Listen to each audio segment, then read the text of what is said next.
दोस्तों, आज के बच्चों की किशोरावस्था के एज की वो बातें मैं आपको रखने वाली हूँ इस वीडियो के माध्यम से। अगर आपके घर में बेटे या बेटियां कोई भी इस एज में हैं तो आप ज़रूर उन पे नज़र रखने का काम करेंगे। कल कुछ ऐसा देखा मैंने कि जिसे देखने के बाद मुझे ज़रूरी लगा मुझे ये चीज़ सोशल मीडिया पे रखनी चाहिए। पिछले बार किशोरावस्था पे मैं एक वीडियो लाई थी जिसमें कई बेटियों ने मुझे कमेंट किया था, हमारी उम्र में आप भी ऐसी रही होगी। तो उस बात को मैं परे रखती हूँ क्योंकि वो बातें निकल चुकी हो, हम क्या रहे होंगे वो तो अब हमें पता चल ही जा रहा है। लेकिन कल एक बेटी का वो कारनामा देखकर ना मेरा दिमाग बौखला गया। और मैं कभी गलत देखती हूँ ना उसका विरोध ना करो, ऐसा होता ही नहीं है। सीधे से मुद्दे पे जाते हैं। बेटी यूनिफॉर्म में थी स्कूल की और मैं अपने घर से निकली थी कुछ दूरी में। आपने मेरे ब्लॉग वाले में भी देखा होगा, मुझे पैदल चलना पड़ता है। यहाँ से कम 500 मीटर दूर मैं पैदल चली, मार्केट के लिए गई थी, बच्चों का कुछ सामान लाना था। तो मार्केट में रोड पे एक बेटी यूनिफॉर्म में थी तो एक लड़का आता है, लगभग उससे एक आध साल बड़ा है, हम उम्र का होगा, स्कूटी में आता है। मुझे देख के थोड़ा सा नॉर्मल हो जाता है, लड़का वहाँ पे रुक जाता है, लड़की थोड़ी आगे खड़ी हो जाती है। तो दोस्तों मैंने देखा, मुझे लगा हो सकता है भाई हो, क्योंकि हर कोई यही सोचेगा कि हो सकता है भाई है, यूनिफॉर्म में है, लड़की लेने आया होगा। तो कोई बात नहीं, मैं उसे इग्नोर करके आगे को बढ़ गई और मार्केट चली गई। वहाँ से 2-2.5 घंटे समथिंग मुझे लगा होगा। तो उसके बाद क्या होता है, वो लड़की मुझे वहीं पे दिखती है, रोड किनारे पब्लिक पैलेस में। जी हाँ, पब्लिक पैलेस मतलब गांव में जो ओपन एरिया होता है वो पब्लिक पैलेस ही कहा जाता है। वहाँ पे दोनों बातों में इतने मग्न हैं, इतने बातों में खोए हुए हैं कि उन्हें ये पता नहीं है आजू बाजू में कोई आ रहा है। गांव का एरिया, क्योंकि हल्द्वानी शहर बहुत बड़ा है और यहाँ पे जो जहाँ पे हम आके नए बसे हुए हैं वहाँ पे अभी पूरा हाई फाई शहर नहीं हुआ, प्लॉटिंग हुई है। यहाँ पे भी घर थोड़े बचे हुए बनने रहे हैं।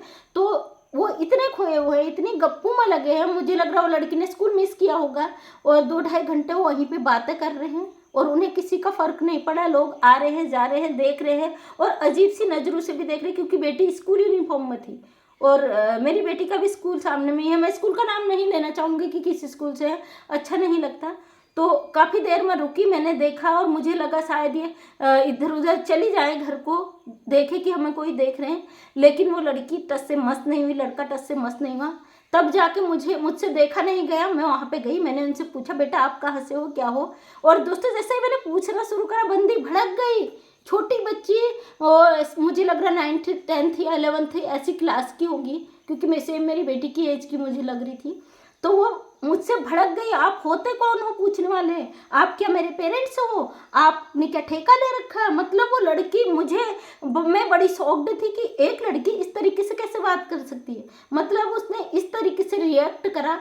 तो कोई बात नहीं, मुझे लगा कि मुझे थोड़ी देर शांत रहना चाहिए। वो इतनी बुरी तरीके से भड़की, बहुत ज़्यादा। तो मैंने उनसे बोला, बेटा मैंने आपसे कुछ ऐसा नहीं बोला जिससे आप ऐसा रिएक्ट कर रहे हो। जब मैं प्यार से बोली, बंदी और ज़्यादा भड़क गई, और ज़्यादा करने लगी। आप अपने बच्चों को रोकिए, आप अपने बच्चों को रोकिए, आप हमें क्यों कह रहे हो, हमारे पेरेंट्स से नहीं कह रहे, आप होते कौन हो।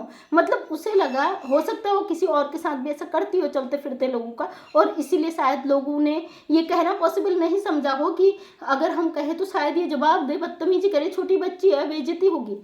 तो मैं आप लोगों से कहती हूँ, अगर रोड साइड जाते हो आपके साथ इस तरीके की हरकत होती ना तो उसे रोकिए। तो ठीक है, मैंने कहा बेटा ठीक है आप करो। और मैंने अपना मोबाइल लिया और कैमरा ऑन करके उनका वीडियो बनाने लगी। तो एकदम से लड़की ने अपना फेस कवर किया, हाथ से अपने फेस पे रखा, तो एकदम मुंह छुपाने लगी। लड़का भी बोले, आप क्या कर रहे हो, आप क्यों वीडियो बना रही हो, ये है वो है तमाम। मैंने उससे बोला, आप जानती हो मैं पुलिस प्रशासन से हूँ और मैं नहीं तो मेरे हस्बैंड तो है ही। मैंने कहा ये वीडियो आपका, मैं पहले मुझे ज़रूरत नहीं है आप कहाँ से हो। मैंने उससे बोला पेरेंट्स का नाम बता, घर का नाम बता, तो वो भड़क गई। तो मैंने कहा बेटा मैं आपसे कुछ नहीं पूछूंगी, अब आपका नाम पता घर का, क्योंकि ये वीडियो है ना, सबसे पहले मैं आपके स्कूल में ले जाऊंगी, वहाँ टीचर से पूछूंगी ये लड़की कौन है, क्योंकि आपने यूनिफॉर्म पहनी है, ये आपकी पहचान है, आप किस स्कूल की हो।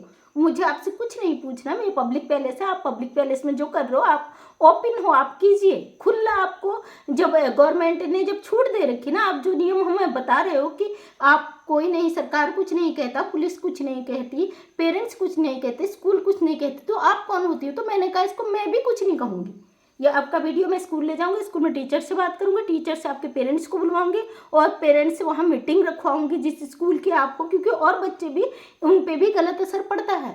तो लड़की बहुत बुरी तरीके से घबरा गई, लड़का भी पसीने में तर, बोले आंटी आप ऐसा नहीं कर सकते, प्लीज़ आप ऐसा मत करो।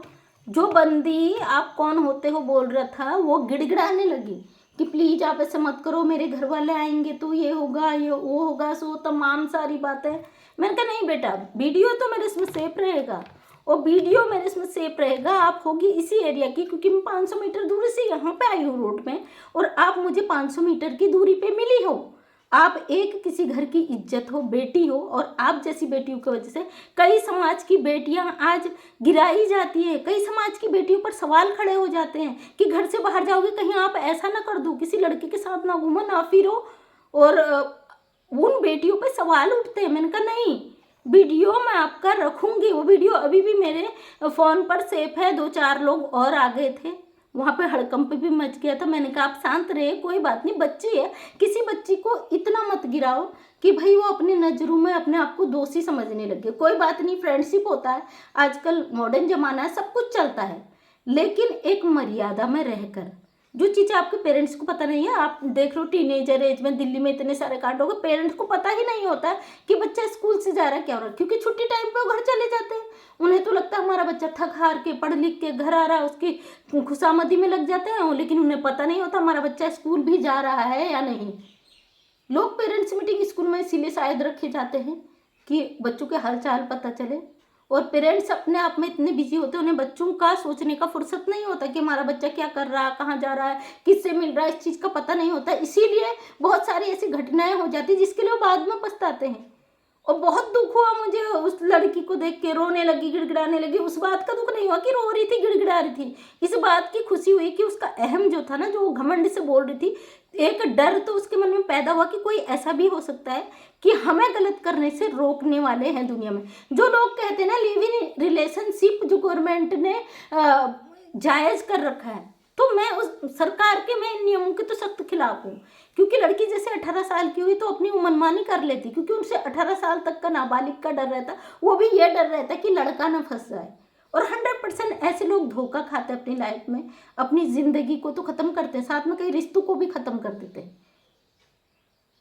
तो दोस्तों मैं यही कहना चाहूँगी, अगर आपके बीच, समाज के बीच आपको ऐसी कुछ चीज़ नज़र आती है जो आपको लगता है आने वाले समय सब चीज़ पे भारी पड़ने वाली है, उसे रोकने में ज़रूर एक प्रयास करें। मैं मंजू विश्वकर्मा हल्द्वानी उत्तराखंड से एक समाज के लिए एक वीडियो लाई हूँ। इस पर अपना मत ज़रूर रखें, कमेंट के माध्यम से अपनी राय दें, ताकि ये क्या कितना सही है कितना गलत है, आपका कमेंट बहुत मोटिवेट करता है मुझे, ताकि मैं और नई चीज़ें लाऊँ।